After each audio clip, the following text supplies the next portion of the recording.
जीवन में ये बहुत अहम दिन है आज,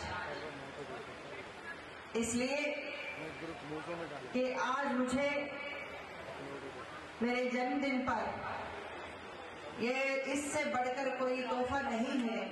वो तोहफा है जो मुझे रामपुर के इस बीजेपी पार्टी से मुझे चुनाव लड़ने के लिए प्रत्याशी के रूप में उतारा है। ये मेरे लिए गर्व की बात है और मैं आदरणीय प्रधानमंत्री जी मोदी जी को भी, अमित शाह जी को भी धन्यवाद कहना चाहती हूँ। और जो मैंने सोचा वैसे ही मेरे मन इस रामपुर से लगाव है, जनता से लगाव है। पता नहीं ऊपर वालों को ये बात मालूम हुआ होगा, भगवती ने, मैं पूजा करती हूँ तो भगवती ने मुझे जो मेरे मन में है वो आज मेरे सामने आपके सांसद के जो इतिहास है वो आपको परिचय देने के लिए मैं वापस आई हूँ। इससे पहले भी मैं अपने आप को परिचय देने की शायद जरूरत नहीं हो, ये मुझे पता नहीं है, लेकिन मैं लगातार 2 बार आपके बीच में रही और आपको सेवा की।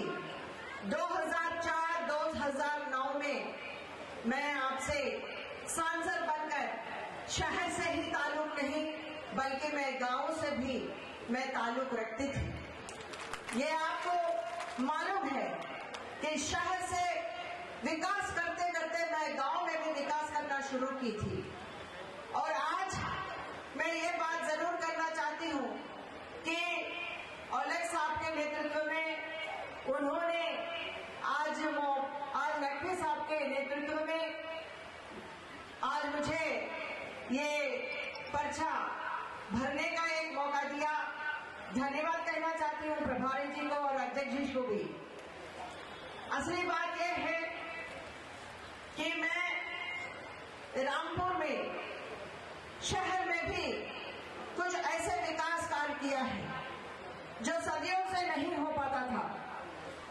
अस्पताल हो तो डॉक्टर नहीं मिलता था और ऊपर से यहाँ पे ऐसे कोई स्वास्थ्य के लिए सुविधाएं नहीं होता था। हमारे बीड़ी मजदूर जो महिलाएं होती हैं तो उनके मजदूरी के लिए कोई दाम नहीं मिलता था। आपको पता होगा उनके लिए भी मैंने पार्लियामेंट में जाके उनके लिए जो वेजेस होते हैं, उनके लिए जो पैसे मिलते थे, उस पैसे को मैंने बढ़ाने के लिए पूरी प्रयास करती थी और उनके बढ़ाने के पूरी किया मैंने।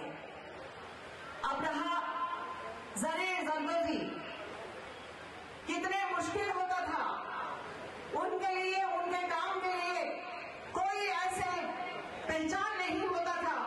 लेकिन रामपुर से बाहर जाने के बाद हमारे रामपुर में जो बनता है, जो जरदोजी, उसका बहुत अहम होता है।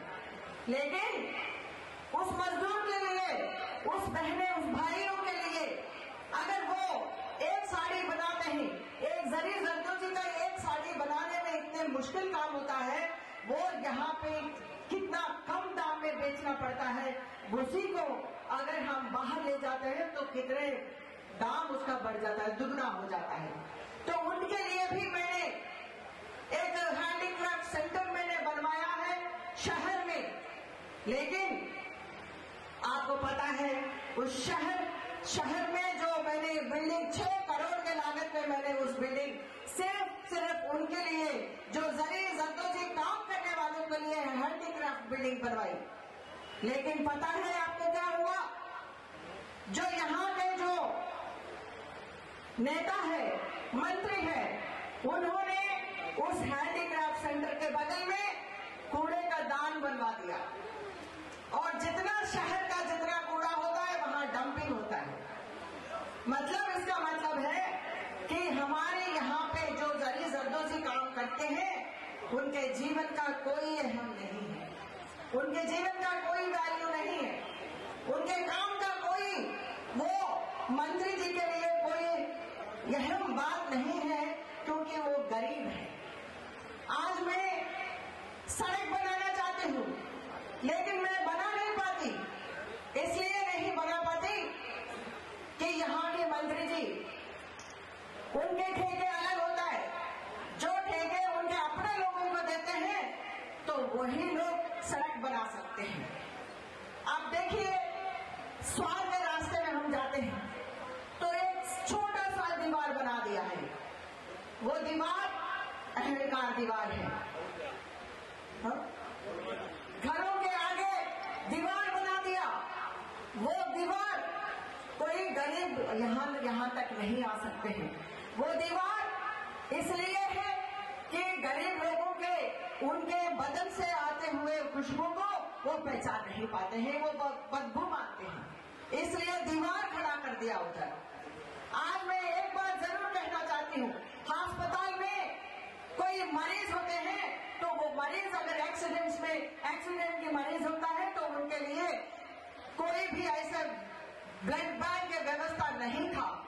एक दिन ऐसा हुआ जब मैं चुनाव जीत कर आई, तो आपको पता है क्या हुआ कि मैं शहर में गई, वहां मैं काम कर रही थी, वहां पे से एक महिला आई, तो वो महिला ने मुझसे कहा, तो दीदी आपको, हमें खून जरूरत है, मेरे हस्बैंड का अस्पताल में है, उनको खून की जरूरत। मैंने कहा था कि बगल वालों को बुला के मैंने कहा कि आप जाओ, आप जाके खून का जो बोतल है उनको दिलवाइए। तो सब लोग मुझे ऐसे देख रहे, पता नहीं क्या हो गया। मैंने सबसे पूछा कि क्या हुआ, उन्होंने कहा था कि ऐसा ब्लड बैंक का कोई व्यवस्था नहीं है। तो मैंने ब्लड बैंक का व्यवस्था करवाई या नहीं करवाई, आप लोग बताइए। हैंडीक्राफ्ट सेंटर के लिए मैंने जो जरी जरदोजी काम करते हैं उनके लिए हमने काम किया नहीं किया, बताइए। जो औरत उनके लिए चाहे बीड़ी वर्कर हो, चाहे जरी जरदोजी काम करने वाले हो, और कुछ जो रोजगार के लिए तरसते हैं उनके लिए रोजगार दिलाने के लिए काम किया है। और यहाँ पे आपको पता है कोई पढ़ने का ऐसा कोई व्यवस्था नहीं होता था, तो इसलिए हमने जो nursing college, Neelaveni Krishna college, वो नर्सेस बनकर हमारे बच्चे आज जो है गवर्नमेंट कॉलेजेस में काम कर, अस्पताल में काम कर रहे हैं। ये रोजगार की बात होती है। आज मैं एक ही बात कहना चाहती हूँ, 2004 से मैं, जो मंत्री जी है वो मुझे यहाँ लेकर आए थे, मैं मुंबई में वहां रहने वाली थी, आप सबको मालूम है, उनको भी मालूम है। क्या उनको उस वक्त पता नहीं है कि मैं मुंबई में रहने वाली हूँ? क्या उनको मालूम नहीं है कि मैं सिनेमा में काम करने वाली हूँ? क्या वो आप सब जो मेरे फिल्मों में काम किया, उन फिल्मों को आप सब नहीं देखते हैं? उनको भी मैं पूछना चाहती हूँ, क्या मेरी फिल्मों में आपने नहीं देखा? देखा है, इसीलिए जो मुझे मुंबई से लेकर आया है। क्या आपको पता नहीं है मैं नाचने वाली हूँ? क्या आपको पता है कि मैं हमेशा जब आप लेकर आए और आपने कहा कि इस रामपुर धरती के लिए मुझे परिचय किया था, तो उस दिन क्या हुआ? आज आपको जयप्रदा, आज मैं आपको भाई भाई कहते हुए एक राखी के आपने, उसके राखी का जो महत्व है आप पहचान नहीं पाया है। भाई होकर एक बहन को आपने नाचने वाले कहा है, भाई होकर आपने मुझे पजेब कहा है, भाई होकर आपने मुझे कितना बद शब्द आपने कहा है, ये मुझे पता है। फिर भी मैंने आपके बीच में आके 2009 में काम किया। अगर मैं कभी भी, आप बोलिए मैंने कभी ऐसा कोई गुनाह किया है तो आप बताइए, आप मुझे सजा दीजिए। लेकिन मुझे मालूम है मैंने ऐसे कोई नहीं गुनाह नहीं किया है, बल्कि मैं आपके विकास के लिए मैं कितने जुल्म सहा है ये आप सबको मालूम है। आज मैं अत्याचार के खिलाफ मैं लड़ने आई हूँ। आज मैं भी जिद्दी हूँ। वो जयप्रदा नहीं है जो रोते रोते आपके लिए काम करती थी। यहाँ पे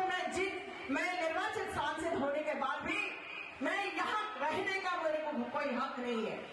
मुझे मुरादाबाद जाना होता है। क्यों? मैं निर्वाचन सांसद होने के बाद भी वहां हमारे रात में वहां पे मुझे सोना होता है और यहाँ आके मुझे आपसे आप सबको सेवा करना होता है। मैं बहुत लगा रही थी, एक बार भी कोई मुझे सुनने के लिए तैयार नहीं था। मैं रामपुर नहीं छोड़ना चाहती थी। रामपुर इसलिए नहीं छोड़ना चाहती थी जिसके ऊपर इतना गरीब लोगों के लिए दबंग होते थे, गरीब लोगों को बात नहीं करने देते थे। कोई अच्छा काम करना हो उनके खिलाफ अगर काम किया हो उनको जेल में भरवा देते थे। ये बात सही है कि नहीं है बताइए। मैं रामपुर इसलिए छोड़ गई, सक्रिय पॉलिटिक्स में इसीलिए नहीं आई क्योंकि मुझे उस दिन तेजाब में मुझे अटैक करने के लिए सोचा था, मेरे ऊपर हमला किया था एक औरत होकर।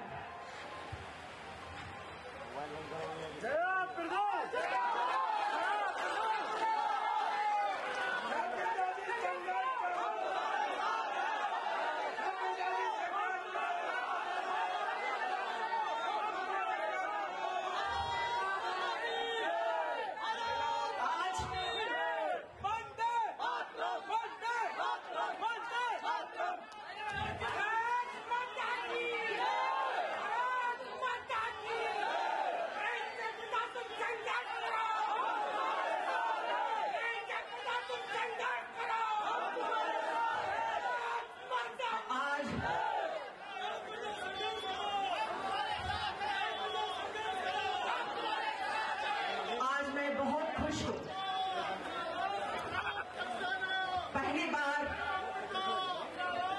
मुझे वो ताकत मेरे साथ है कि पूरी भाजपा मेरे साथ है। भाजपा के सारे वरिष्ठ नेतागण मेरे साथ हैं। मैं पहले जैसे मैं रोना नहीं चाहती हूँ,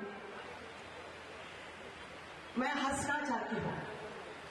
मुझे जीने का हक है, जीऊंगी मैं और जीकर मैं आपके लिए सेवा करूंगी।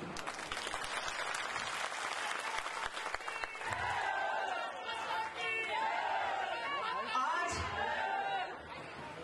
इस बात पर मैं गर्व एहसास कर रही हूँ, उस पार्टी में हूँ जो महिलाओं के लिए रक्षा हो। उस पार्टी में मैं प्रतिनिधित्व में बनाने के लिए आपके बीच में मैं चुनाव लड़ने के लिए आई हूं।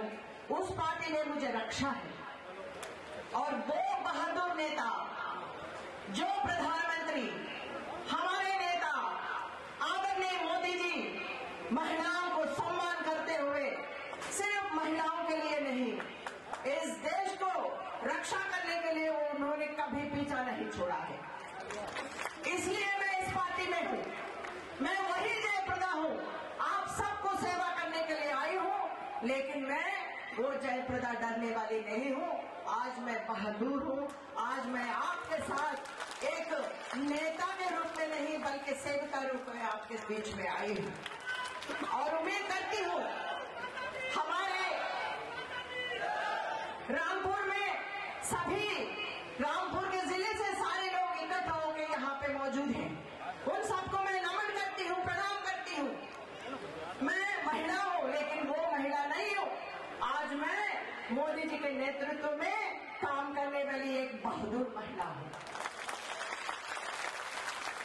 जैसा नेता होता है वैसे प्रजा होते हैं। अब देखो, समाजवादी पार्टी में थी मैं, लेकिन अखिलेश ने मुझे कोई सहायता नहीं दिया था, कोई सपोर्ट नहीं दिया था।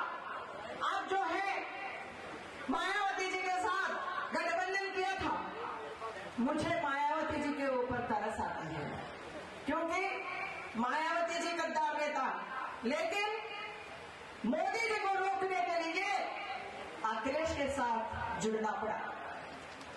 इस बात में कोई मान्यता नहीं है। आज घर घर जाओ, आज बच्चे बच्चे से पूछो तो सबकी आवाज है मोदी मोदी मोदी। और यह भी मैं बताऊं कि बच्चे बच्चे से पूछो, आज जयप्रदा को गले लगा के इतना प्यार क्यों कर रहे हैं? आज जयप्रदा मोदी जी के लिए लग रही है।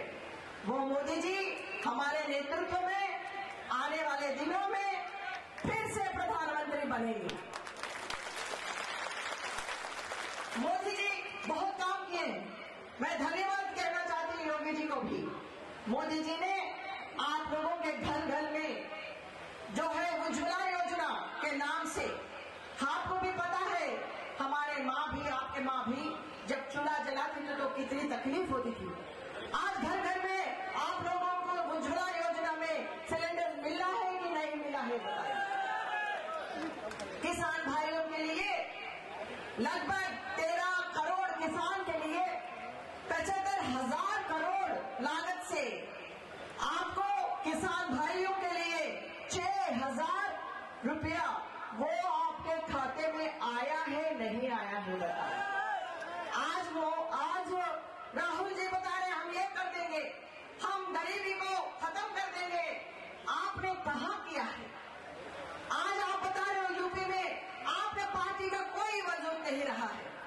मैं आपसे अनुरोध करती हूँ, बहुत समय हो गया है मैं भी जानती हूँ, लेकिन आज दिन से मैं आपसे एक ही बात मांगना चाहती हूँ। इस बहन को भाई के रिश्ते से और राखी को सम्मान करते हुए आपके बहन आपके झोली में वोट मांगने आई है। आप मुझे बस कमल के फूल में आप वोट दीजिए और मुझे आप वोट दीजिए।